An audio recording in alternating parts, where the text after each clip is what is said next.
안녕하세요. 저는 돌싱이 된 지 어느덧 3년이 지난 여자입니다. 제가 돌싱된 기간보다 짧은 2년이라는 기간 동안 결혼 생활을 했었어요. 아무리 그 사람을 몇 년 동안 좋아했어도 싫어지는 건 정말 한순간인 것 같아요. 정말 그 사람을 위해 공들인 저의 세월이 단 몇 초 만에 무너지게 될 줄은 꿈에도 몰랐어요. 저는 과거 남편을 정말 많이 사랑했고 지금은 사랑했던 만큼 많이 증오하고 있어요. 제가 이 나이 되도록 살면서 누군가를 이렇게 싫어한 적도 없는 것 같아요. 여기에라도 풀어야 이 감정이 조금이라도 사그러질 것 같아서 이렇게 글을 쓰게 되었어요. 누군가에게, 특히 모르는 사람에게 제 얘기를 해본 적이 없는데 오늘은 용기를 내서 한번 해보려고 해요. 제가 조금 떨려서 다소 두서없이 말할 수도 있는데 양해 부탁드릴게요. 2년 연애하고 결혼했으니 그 사람을 처음 만난 건 7년 전이겠네요. 저희는 제가 친구 대신 나간 소개팅을 통해서 만나게 됐어요. 친구는 그때 좋아하는 사람이 있었어서 저를 억지로 소개팅에 내보냈었어요. 당시 저는 고등학교 교사였고 남편은 중학교 교사였거든요. 두 사람 다 같은 직업을 삼고 있으니 각자 학교 얘기를 하면서 말이 잘 통했어요. 교사라는 공통점으로 말을 트기 시작했고 나중엔 자연스럽게 취미 얘기로 빠지게 되더라고요. 소개팅은 물 흐르듯 흘러갔고 다음 약속도 잡았어요. 저희는 그렇게 몇 번 만나고 둘 다 나이가 있는지라 결혼을 전제로 연애를 시작했어요. 저희는 짧다고 하면 짧고 길다고 하면 긴 2년이라는 연애를 끝마치고 부부의 연을 맺게 되었습니다. 저는 친정어머니 아버지도 두 분 다 건강하게 계셨고 여동생 남동생 있는 동생 부자였어요. 남편은 외동에 20살이 되던 해에 사고로 아버지를 여의고 혼자서 어머니를 모시고 살고 있었어요. 남편이 못 살았던 건 아닌 것 같은데 시아버지께서 생전 돈을 되게 중요하게 여기셨다고 하더라고요. 시아버지께서 어릴 때 못 살았다가 커서 막노동하고 안 해본 일이 없을 만큼 열심히 일해서 다 무너져 내려가는 집안을 일으켰다고 하더라고요. 그런 걸 보고 자라서 그런지 남편과 시어머니도 돈과 명예를 중요시 여기는 것 같았어요. 아무래도 이 세상은 돈과 명예가 있어야 살아남을 수 있는 세상이었으니까요. 친구들한테 말도 못했었는데 사실 저는 제대로 된 프로포즈도 받아보지 못했어요. 남편은 선물 같은 건 다 보잘것없다고 진실된 마음만 있으면 되는 거 아니냐며 진심을 눌러 담은 편지를 주며 프로포즈를 했어요. 당시 저는 뻔한 프로포즈가 아닌 다른 사람과 다른 특별한 프로포즈를 받은 것 같아 감동이었지만 지금 생각해보면 돈 아까워서 돈 안 드는 선에서 하려고 많은 노력을 했던 것 같아요. 저는 선물에도 저를 생각하며 골랐을 그 사람의 진심이 담겨있다고 생각하지만 편지는 직접 손으로 한자 한자 적어야 하기에 더 의미가 있게 느껴졌었어요. 그리고 편지는 쓰는 내내 계속 제 생각을 하면서 썼을 거 아니에요. 저는 이 사람은 뻔하지 않고 늘 제 예상을 빗나가는 특이한 사람이구나 싶었어요. 이런 사람이랑 살면 사는 동안에 여느 결혼 생활처럼 뻔하진 않겠다는 생각을 했어요. 결혼한 지 얼마 되지 않아서 그 생각은 정말 처음 생각했던 의미와는 전혀 다른 의미로 제게 와닿았어요. 제 바람보다 훨씬 더 뻔하지 않은 결혼 생활에 당황한 적이 한두 번이 아니었거든요. 저의 황당스러운 결혼 생활은 그렇게 시작되고 있었습니다. 제가 그토록 꿈꿔왔던 사랑하는 사람과의 신혼생활과 결혼생활은 이런 것이 아니었는데 다른 사람들처럼 놀러 다니고 맛있는 거 먹으러 다니며 행복하게 지낼 줄 알았어요. 하지만 제 생각과 달리 저는 이 집안에 식모로 들어온 사람처럼 살아야 했어요. 저희는 혼자 계시는 시어머니가 걱정되어 시댁으로 들어가 시어머니를 모시며 살았었어요. 저는 당시 효자 아들이라 그런 줄 알았는데 알고 보니 집 살 돈이 아까워서 본가살이를 한 것이었어요. 연애할 때야 남편이 돈 계산하는 거 보면 알뜰살뜰하다, 돈 관리 잘하는 게 멋있어 보인다 정도로 보였죠. 시집 오기 전엔 시댁 식구들이 이렇게까지 짠돌이인 줄을 몰랐어요. 그럴만도 한 게 지금 생각해보면 결혼 전엔 시댁을 방문한 적이 한 번밖에 없어서 몰랐던 것 같아요. 결혼 허락 받을 때 잠깐 간 게 달아 그 짧은 시간 동안 이 집안이 어떤지 짐작할 수가 없잖아요.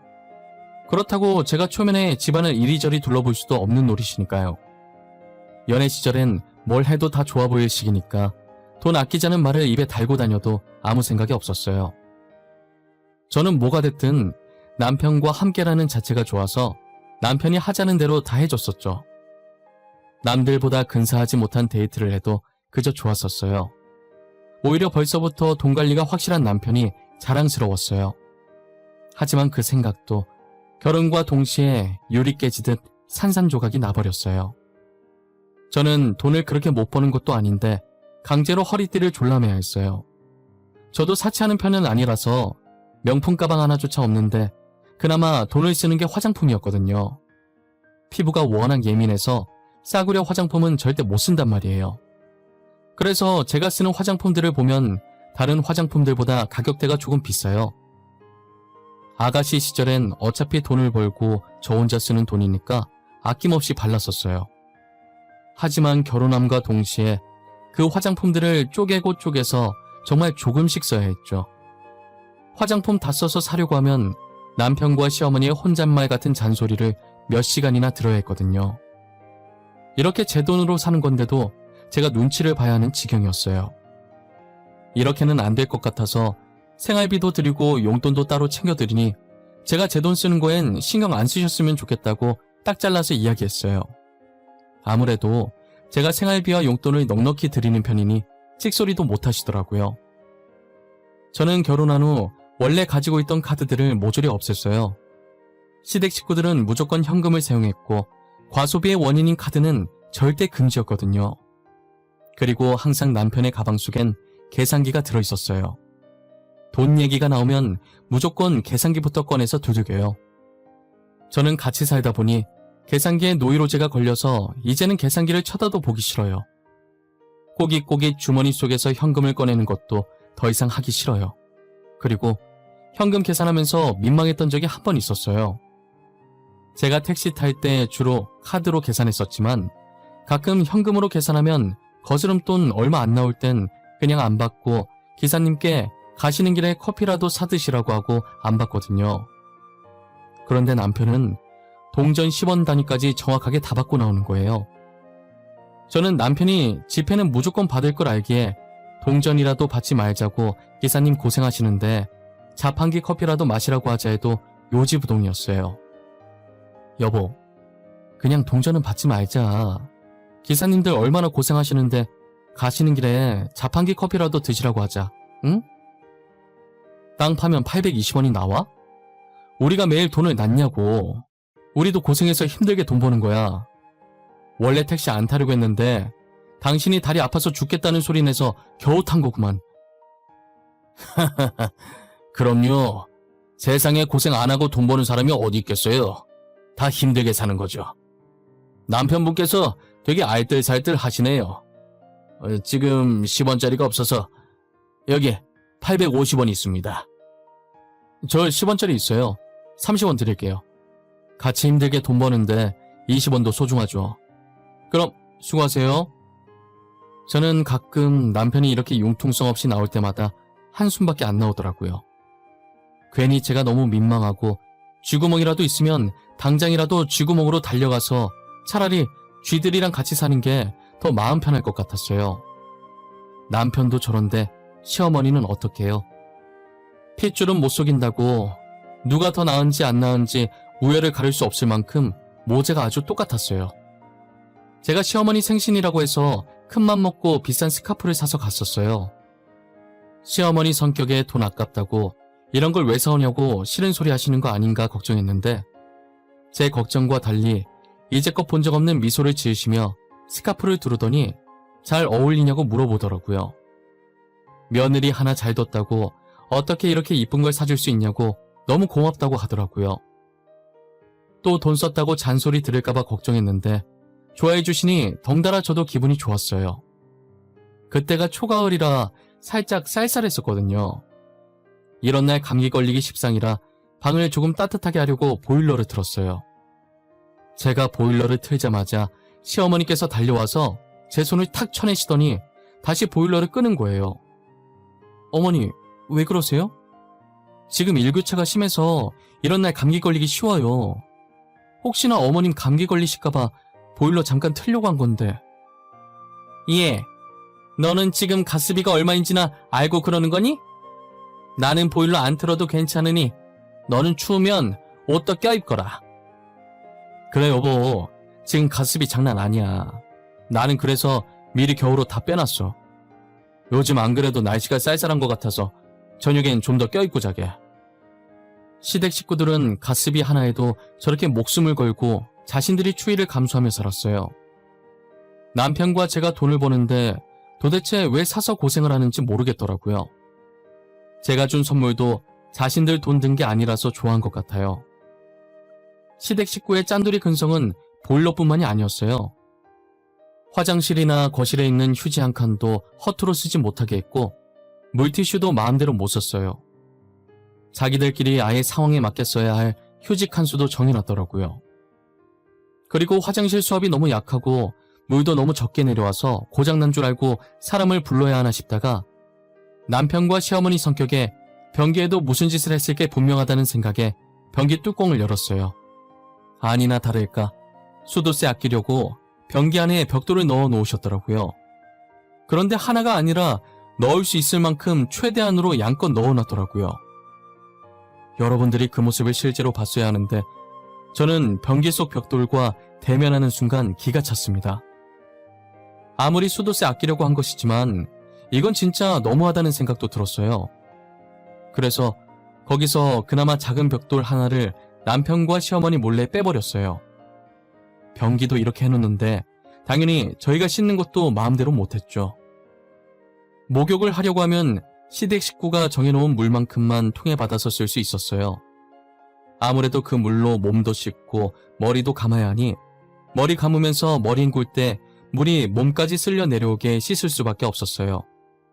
그래야만 정해놓은 물에 맞게 머리를 감고 몸을 씻을 수 있었거든요. 심지어 빨래도 세탁기로 돌리면 손빨래하는 것보다 물을 많이 쓰고 더군다나 전기세까지 잡아먹는다고 무조건 손빨래를 고집하세요. 제가 보다 못해 시어머니께 생활비 조금 더 드릴 테니 세탁기 쓰라고 했지만 그 돈은 모아두라고 직접 손으로 빨면 되는데 왜 쓸데없이 돈을 쓰려고 하냐고 하시더라고요. 그리고 저희는 조선시대 사람 마냥 항상 정확히 저녁 7시가 되면 냉장고를 제외한 모든 전기를 차단해요. 저희가 자는 동안 쓸데없이 돌아가는 기계들의 전기세도 아깝다는 거죠. 그래도 음식은 상하면 안 되니 냉장고를 제외한 모든 전기를 다 끊어버려요. 전기가 끊기면 할 게 없으니 어쩔 수 없이 강제 취침을 해야 했어요. 출근을 위해 알람을 맞춰야 해서 집에 오면 최대한 휴대폰을 안 봐요. 혹시라도 배터리 닳아서 알람 소리 못 들으면 큰일이니까요. 저는 항상 출근해서 휴대폰 충전하거나 보조 배터리로 충전해야 했어요. 옆에 앉아 계시는 선생님은 제 사정을 알아서 제가 오자마자 휴대폰 충전하면 안쓰럽다는 듯 저를 쳐다봐요.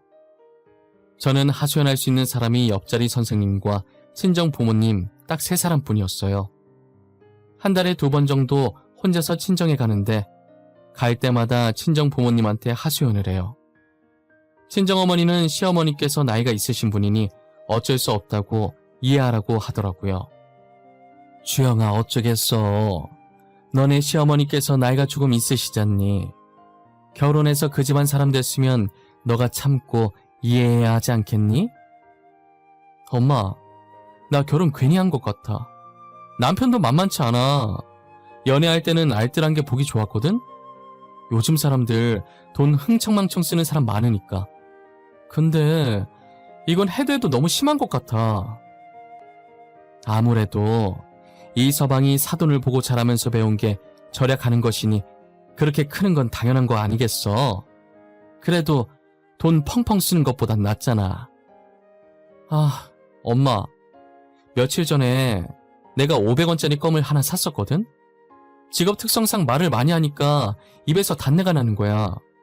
그래서 쉬는 시간 잠깐 먹으려고 껌을 샀는데 현금 영수증을 하라는 거야. 500원짜리 하나 사고 현금 영수증을 하라고 했다고? 겨우 500원인데 현금 영수증을 해줘? 500원은 현금 영수증 잘 안 해줄 텐데. 그러니까 내 말이. 그래서 나도 500원은 현금 영수증 안 해줄 거다 그랬더니 내 돈 내가 쓴 거 현금 영수증 하겠다는데 누가 안 해주냐면서 사람들 앞에서 생 난리를. 그래서 어떻게 했어? 현금 영수증 했어? 직원이 해주든? 하긴 뭐래. 사람들 다 쳐다보고 쪽팔려서 그냥 껌 다시 내려놓고 남편 데리고 나왔어요. 학교 근처 가서 샀지 뭐. 남편이랑 다른 학교 근무하니까 다행이지. 에휴. 남편은 이렇듯 500원짜리 껌을 사든 200원짜리 사탕을 사든 무조건 현금 영수증을 하는 사람이었어요. 절대 무슨 일이 있어도 카드 사용은 안 되고 무조건 현금을 사용해야 하며 현금 영수증에다가 무조건 지류 영수증 끊어서 가계부 작성까지 해야 한다고 저한테 시켜요. 저는 그래서 자잘하게 사는 건 남편 몰래 혼자서 사서 들어오죠. 저는 친정도 가족이라고 생각하고 친정 부모님께도 짠돌이 짓을 할 줄 알았어요. 그래서 최대한 친정 부모님과 시댁 식구를 마주치지 않게 하려고 했거든요. 제 고통을 친정 부모님께 나눠드리고 싶지 않았으니까요. 그런데 저희 친정어머니 생신 때 부모님께서 저희 부부를 초대하신 거예요. 항상 저만 가서 축하해드리고 집으로 돌아왔었거든요. 제가 매일 시댁 눈치 보며 배달 음식을 시켜 먹거나 외식하는 건 꿈도 못 꾸니까 자신의 생일을 핑계 삼아 딸한테 맛있는 거 먹이려고 그러신 거예요. 비싼 레스토랑 예약했다고 하니 남편이 그러냐면서 알겠다고 하고 넘어가는 거예요. 저는 음식도 조금 나오는데 가격만 비싼 곳에 왜 가냐고 한 소리 할 줄 알았는데 안 그러더라고요. 친정 부모님께는 선을 지키고 짠돌이 짓을 안 하는구나 싶었어요. 근데 전혀 예상치 못한 행동으로 짠돌이 짓을 하더라고요. 저는 그날 먼저 부모님을 만나서 같이 백화점에 가서 쇼핑도 하면서 간만에 데이트를 했어요. 아버지 차를 타고 약속했던 레스토랑에 갔는데 남편이 먼저 와서 앉아있더라고요.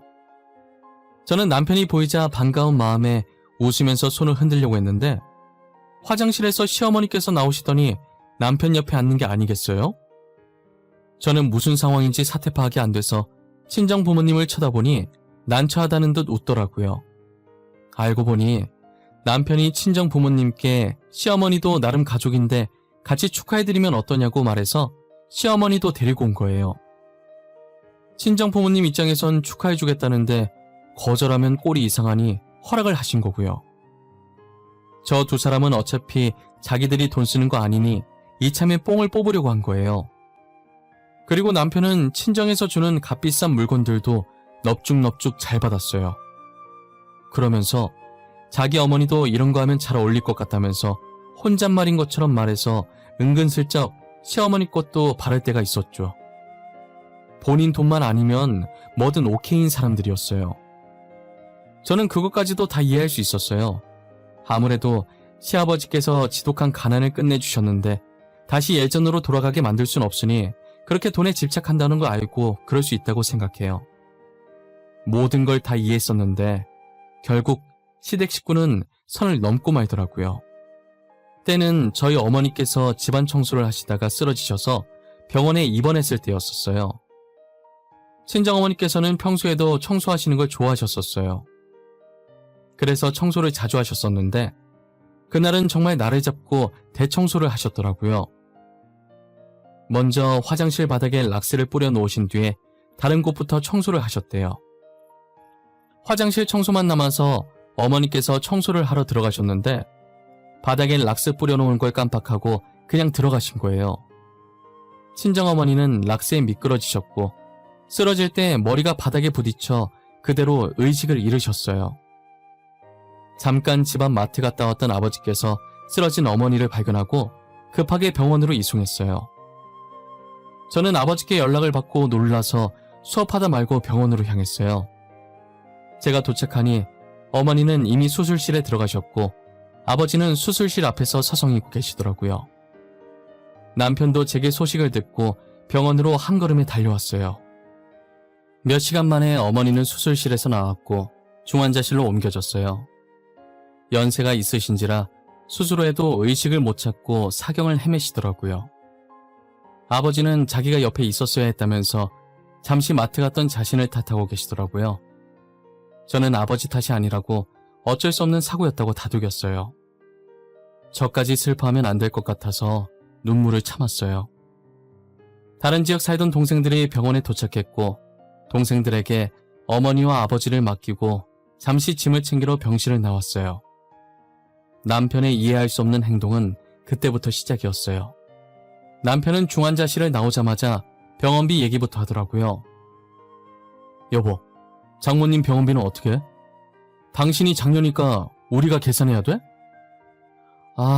장모님 보험은 들어놓으셨을려나? 보험이라도 들어놔야 병원비를 적게 내는데. 당신은 이 상황에서 돈 걱정이니? 우리 엄마 저렇게 누워있는 거 보면서도 병원비 얘기를 해? 당신 보고 돈 내라고 안 할 테니까 걱정하지 마. 당신 돈이 내 돈이고 내 돈이 당신 돈인데 어떻게 걱정을 안 해? 동생들 보고도 내라고 해. 당신만 다 내지 말고. 알겠지? 요즘 당신 동생들도 일한다며. 저는 남편의 말에 대꾸할 가치도 없다는 생각에 입을 꾹 다물고 남편을 한번 째려본 뒤 집으로 향했어요. 그래도 시어머니는 같이 나이 들어가는 처지니 저희 어머니 걱정을 반만이라도 하실 줄 알았어요.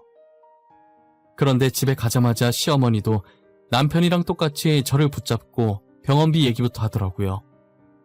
처음엔 어머니 안부 묻는가 싶더니 아직 의식을 못 찾고 있다고 하니 이러다 죽는 거 아니냐면서 병원비는 다 어쩌냐고 하는 거예요. 저는 너무 화가 나서 죽는다는 말을 왜 그렇게 쉽게 하냐고, 병원비 알아서 할 거니까 남편도 시어머니도 신경 끄시라고 소리쳤어요. 사람들이 어떻게 저렇게까지 밑바닥일 수 있는 건지 온몸에 소름이 끼칠 지경이었어요. 한순간에 시댁 식구들한테 정이 떨어졌고 같은 공간에서 숨 쉬는 것도 싫었어요. 어머니가 아파서 슬픈 것보다 시댁 식구들 태도에 화나는 게 더 커서 눈물도 안 나오는 거예요. 거기다 시어머니는 눈치도 없이 방까지 찾아와서 제게 돈 얘기를 하시더라고요. 아가, 만약에 너희 엄마 잘못되면 재산 분할 정확하게 해야 한다? 들어보니 네 밑으로 동생 2명 있다던데 동생들한테 주면 안 된다. 장녀인 네가 다 가지겠다고 해. 알겠지? 어머님, 지금 재산 걱정할 때가 아니라 저희 어머니 걱정하실 때 아니에요? 안 싸돈이야 안타깝지. 그치만 남은 사람도 살아야 하는 거 아니겠어? 너무 야박하다고 생각하지 마. 우리라고 이러고 싶어서 이러는 줄 아니? 넌 재산 분할이나 잘해. 멍청하게 동생들한테 뺏기지나 말고. 시어머니는 끝까지 제 속을 다 뒤집어 놓고 나가셨어요. 내가 전생에 무슨 죄를 얼마나 지었길래 저런 사람들과 엮이게 된 건지 하늘이 원망스러웠어요.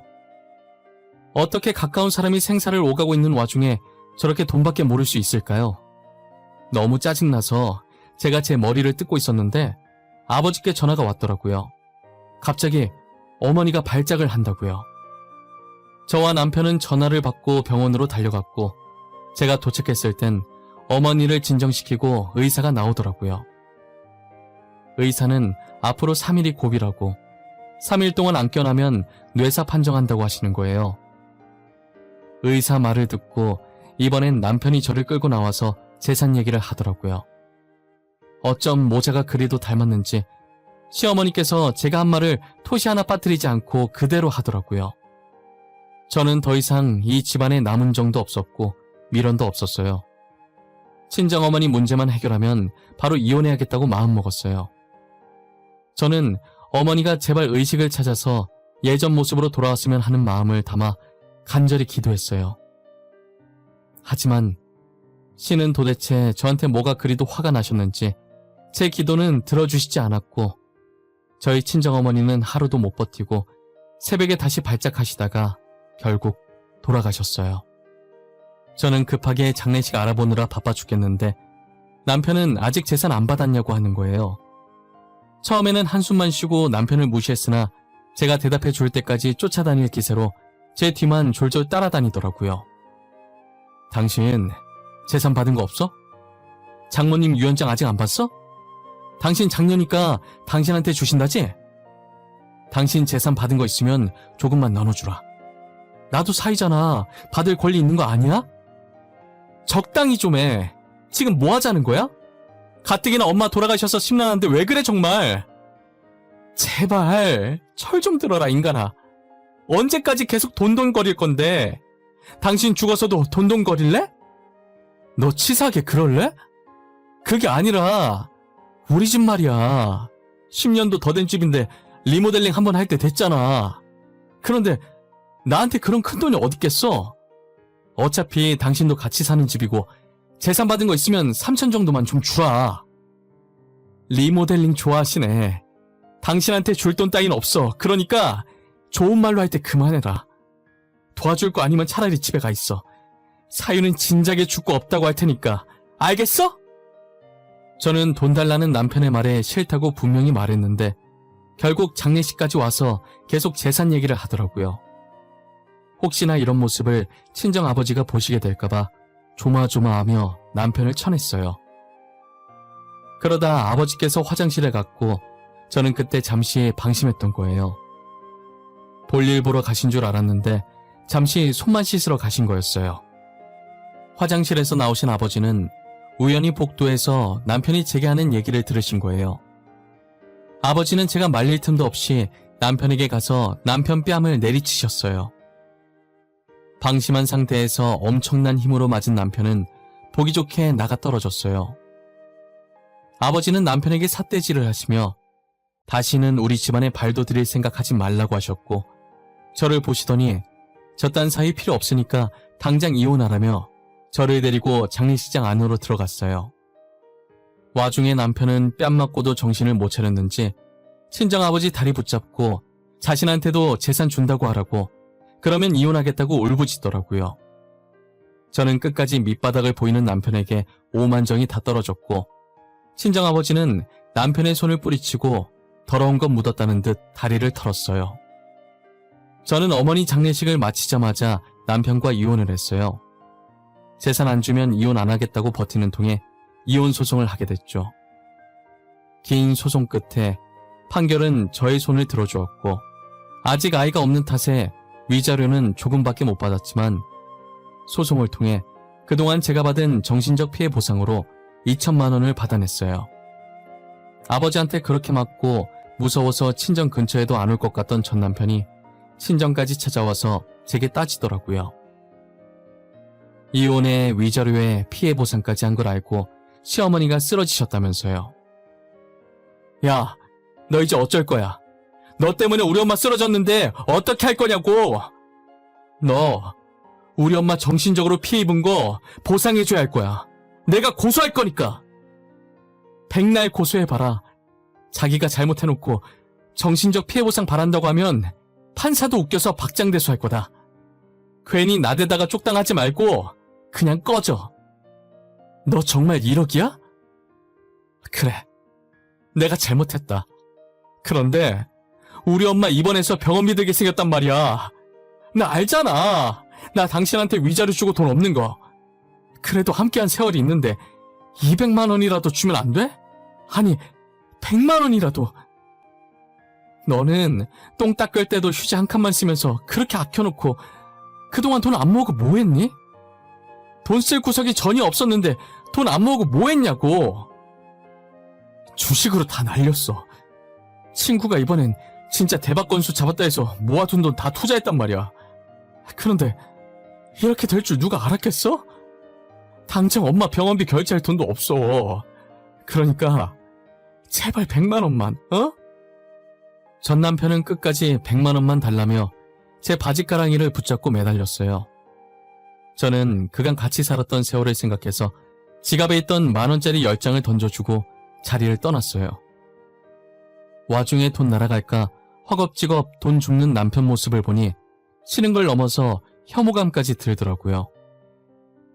다시는 우연이라도 마주치고 싶지 않은 생각에 친정아버지께 말하고 이사를 갔어요. 저는 지금 전화번호도 바꾸고 전 남편의 흔적을 모조리 지웠어요. 애초에 전 남편한테 받은 것도 없어서 정리할 게 별로 없었지만요. 이제 아픈 과거를 모두 잊고 앞으로는 아버지만 바라보며 남은 인생 효도하면서 살려고 합니다. 간혹 어머니 생각에 가슴이 옥신거리긴 하지만 씩씩하게 잘 살아보려고요. 제가 이야기를 통해 여러분들에게 하고 싶은 말이 있어요. 살면서 너무 돈에 목숨 걸지 않았으면 좋겠어요. 돈보다 더 가치 있는 것들이 세상에 너무 많거든요. 지금까지 제 이야기 들어주셔서 감사하고 모든 분들이 항상 건강하셨으면 좋겠어요.